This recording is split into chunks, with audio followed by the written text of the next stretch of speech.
नमस्कार। सभी दर्शकों का बहुत बहुत स्वागत। आज एक विशेष चर्चा सिंह लग्न और मेष राशि पर। वास्तव में हम लोगों ने मेष राशि के 12 लग्नों को कवर करने का निश्चय किया है और ऐसी स्थिति में क्योंकि सबको ये कंफ्यूजन होता था कि मेष राशि पर वीडियो बनता है क्या हमारे लग्न के अनुसार है या नहीं, इसलिए 4 लग्न बन चुके हैं। मेष राशि, मेष लगन से लेके कर्क राशि और मेष लगन तक। ऐसी पोजीशन में जब ये कंडीशन हो, सिंह लगन है और भाग्य स्थान में चंद्रमा बैठा है और मेष राशि भी है, और इतना तो निश्चित है कि जिसकी मेष राशि होगी उनका अश्विनी, भरणी और कृत्तिका नक्षत्र में जन्म हुआ ही होगा। कृत्तिका नक्षत्र का सिर्फ शुरू का एक चरण जिसमें अ अक्षर आता, अनु, अजय, अक्षय, इस टाइप के नाम। अब ये जो सिंह लगन है, देखिए दो चीज ध्यान रखना, ये भी अग्नि तत्व राशि है और ये भी अग्नि तत्व है। इसके अलावा आपके सोच, विचार, कार्य करने के तरीके भी अग्नि तत्व राशि से जुड़ते हैं, क्योंकि पंचम भाव में ये त्रिकोण है, 1, 2 और 3, ये ट्रायंगल बना हुआ है। इस ट्रायंगल का मतलब हुआ उग्र स्वभाव, एकांत प्रेमी। सिंह लगन है, एकांत प्रेमी। सिंह मैंने शेर। शेर को जैसे प्राकृतिक सौंदर्य पसंद होता है, पहाड़, जंगल, एकांत और शांत। आप ये समझिए, अगर आप जंगल में जा रहे हैं तो जो सफारी जिससे आप वो करते हैं, तो वहां आपको ट्रेनिंग दी जाती है उस वन विभाग के कर्मचारी द्वारा कि पानी की बोतल भी अगर हिलती है तो उस शेर को पता चल जाता है कि इधर आवाज है, पानी के हिलने की आवाज। यानी कि ये एकांत प्रेमी होते हैं, इनको डिस्टरबेंस पसंद नहीं होता। और ये जो मेष राशि के बाद गुस्सा, क्रोध, उग्र स्वभाव, जैसे ही कोई क्रोध की बात आती है, छोटी सी बात पर नाक फूल जाती है इनके गुस्से में, उग्र स्वभाव। तो आज हम बात करेंगे ऐसे दौर में कि ना तो ये राशि ठीक चल रही है और ना ये 7.5 से पीड़ित है और ये दैया और ये कंटक्शनी। चलो कोई बात नहीं, हम इसकी बात करेंगे, सिर्फ इस लग्न की बात करेंगे और आपकी जो महादशाएं हैं कौन कौन सी चल रहेंगी और कौन सी अच्छा फल देंगी, अगले 5-6 मिनट में आपको सब कुछ मिल जाएगा। मेष राशि सिंह लगन की 25 वर्ष की आयु के बाद की दशाओं का वर्णन किया जाएगा। 25 साल से उम्र की कम वालों का इसलिए नहीं बता रहे हम क्योंकि वो कैरियर बनाने का समय पढ़ाई का है, या उतनी सोच और समझ नहीं होती है कि दशा और महादशा का हमारे ऊपर कुछ असर पड़ता है या नहीं। इसके अलावा माता पिता के संरक्षण के अंदर वो बालक पल्लवित और पोषित होता रहता है। आप ध्यान दीजिए, मैं आपको स्पष्ट कर दूं कि ये 3 नक्षत्र हैं, इनके अनुसार आपकी महादशाओं का निर्णय किया जाता है। देखिए अश्विनी नक्षत्र की जो दशाएं हैं वो इस प्रकार है, यानी कि इसकी एज के बाद, यानी 25 साल की एज की बात हो रही है, तो सूर्य की महादशा लगभग अनुमान, या आप अपनी कुंडली से अनुमान लगाइए, आपके सूर्य की दशा लगभग 26 से 32 वर्ष की एज के बाद की है।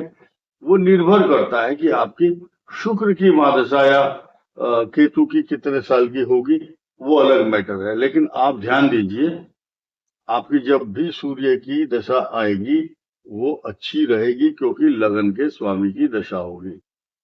सूर्य की दशा याद रखिए, अच्छी रहेगी। चंद्रमा की महादशा में विदेश यात्रा भी होगी और विदेशों से धन भी कमाएंगे आप, और ये कंडीशन होगी तो विदेश यात्रा की संभावना। सोना, चांदी, रत्न, वैभव, आभूषण, नौकर चाकर और विवाह का सुख चंद्रमा की महादशा में प्राप्त होता है। अब ध्यान दीजिए, दूसरी महादशा है चंद्रमा, उसके बाद मंगल, आपका भाग्य स्थान के स्वामी की दशा अच्छी रहेगी। 18 वर्ष राहु भी आपको बहुत लाभ देगा। बृहस्पति की दशा भी विदेश यात्रा कराती है, लेकिन ये दशा बहुत अच्छी नहीं है और आपके संतान की उन्नति होती है इसमें। बृहस्पति की पोजीशन कैसी है कुंडली में, वो भी एक निर्णय आपको करना चाहिए, उसके अनुसार भी फल मिलते हैं। लेकिन कुल मिलाकर के आप देखिए, सिंह लग्न और मेष राशि का, सिंह लगन के लिए बृहस्पति योग कारक नहीं है, ध्यान देना। यहाँ कंट्रोवर्सी है, विरोधाभास है, कुछ लोगों को समझ में नहीं आती बात, लेकिन वो तो सोचते हैं बस मुझे तो अच्छा या बुरा दो चीज बताओ। सिंह लगन के लिए संतान भाव का तो स्वामी अच्छा है, त्रिकोण का है, लेकिन अष्टम भी है। अष्टम का मतलब कष्ट कारक भी है ये। अब इन सब पर पलीता लगाने का काम, मल्लम लगाने का काम डिपेंड करता है बृहस्पति कहाँ है, उसके अनुसार फल मिलेगा। क्योंकि मेष राशि का जो भाग्य स्थान है, ये इसको हम नजरअंदाज नहीं कर पाएंगे। अब दूसरी बात, वहां एक और कंट्रोवर्सी आ रही, ये सिंह लगन है, छठा और सातवें भाव के स्वामी की दशा है, यहां भी विरोधाभास है। छठा भाव, अच्छा सप्तम भाव केंद्र, यही कंडीशन बृहस्पति के साथ थी।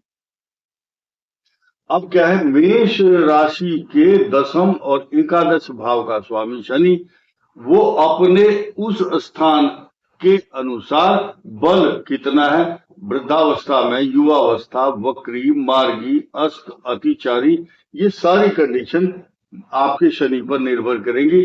तो टोटल सेट आप देखिए 16 और 19, 35 इयर्स इस सिंह लगन को स्ट्रगल करना पड़ता है, लेकिन ये हार नहीं मानते क्योंकि इनकी मेष राशि है। अब ये गंडमूल नक्षत्र है, इधर अश्विनी, अश्विनी नक्षत्र वालों को जीवन में उतार चढ़ाव इसलिए देखने पड़ते हैं क्योंकि यहाँ भी मूल गंडमूल आता है, इसमें यहाँ भी गंडमूल है और इधर भी है। तो ये जो नक्षत्र की छाया होती है, खास तौर से अश्विनी, मघा और मूला, ये आपके लिए मूल की छाया होने के कारण कष्ट देते हैं। फिलहाल आज की तारीख में 3 जून 2027 तक ये कंडीशन बहुत अच्छी नहीं है। पैरों में कष्ट, अशांति, कार्यों में बाधाएं, जॉब नौकरी में समस्या, मैरिज लाइफ से रिलेटेड ये मामले चल रहे हैं। ये केतु और राहु का जो ट्रांजिट है सिंह और कुंभ पर, ये बहुत फेवरेबल नहीं है। अब मैं आपको बताऊंगा, ये हुई अश्विनी की। अब भरणी के लिए चंद्रमा की महादशा से शुरू करते हैं। चंद्रमा की महादशा आपके लिए बहुत शुभत्व प्रदान करती है क्योंकि चंद्रमा भाग्य स्थान में, मंगल दशा भाग्य स्थान के स्वामी की दशा है, इसलिए 7 साल मंगल भी टॉप नंबर 1, जमीन, पैसा, गाड़ी सब कुछ होगा। फाइनल है ये बात, इसमें कोई इफ एंड बट नहीं है। राहु अच्छा फल देगा, शनि और बृहस्पति स्ट्रगल वाले रहेंगी दशाएं 35 साल। अब उसके बाद आया कृत्तिका नक्षत्र की, राहु की महादशा से शुरू कर रहे हैं हम लोग। राहु की महादशा बहुत शुभ परिणाम देगी 23 से 41 साल की उम्र के बीच में, जिनका जन्म कृत्तिका नक्षत्र में है। बृहस्पति और शनि 35 साल, अप डाउन स्ट्रगल, लेकिन आपका पराक्रम कम नहीं होगा। उसके बाद बुध की दशा इनके लिए अत्यंत शुभ परिणाम भी देगी और उसके बाद केतु और सूर्य की महादशा शुक्र की अगर आती है वो भी अच्छा परिणाम देगी। इनका केतु ये जो कृत्तिका है, इनका जन्म सूर्य की महादशा में होता है, वहां से चलता है आचंभो रावृष, यानी कि आदित्य, चंद्रमा, मंगल, भौम, राहु, बृहस्पति, शनि, बुध, केतु, शुक्र, ये सीक्वेंस है आपकी महादशाओं का। तो कुल मिलाकर के इन लोगों को मूंगा पहनना चाहिए, मूंगा, कॉरल और सीधा गोल लंबा। बहुत से लोग त्रिकोण तिकोना वो पहनते हैं। तो आपकी लाइफ को तिकोना नहीं बनाना है, हमें चकोर बनाना है या गोल बनाना है, राउंड शेप में लंबा आकार का मूंगा। और मूंगे की पहचान सुनिए, मूंगे के ऊपर एक बूंद पानी रखो और फिर उस मूंगे को दाएं बाएं ऊपर नीचे इधर उधर हिलाओ। अगर वो हिल गया पानी तो वो नकली है, अगर वो बूंद स्थिर रह जाती है, दाएं बाएं गिरती नहीं है, तो वो असली है। और आप हनुमान जी की उपासना निरंतर करेंगे तो अच्छा रहेगा। अगर जो महिलाएं हैं सिंह लगन और मेष राशि की, इनका जो स्वभाव है कड़क होता है, पुरुषों से अधिक ज्यादा कड़क होती है। और पुरुषों जैसे ही खेल खेलते हैं ये, या इनका जो पेड़ पर चढ़ना, फुटबॉल, क्रिकेट, हॉकी, कुश्ती, ये जितनी भी बड़ी बड़ी जो रेसलिंग वाली बहुत सारी जो क्रिकेटर हैं, अधिकांश की सिंह, मेष, सिंह, धनु या वृषभ राशि, वृषभ लगन मिलता है, तो वो सक्सेस होते हैं उस क्षेत्र में। और जो महिलाएं हैं उनको माँ दुर्गा की उपासना करने से कई हजार गुना लाभ प्राप्त होता है। इस वीडियो में इतना ही। धन्यवाद, नमस्कार।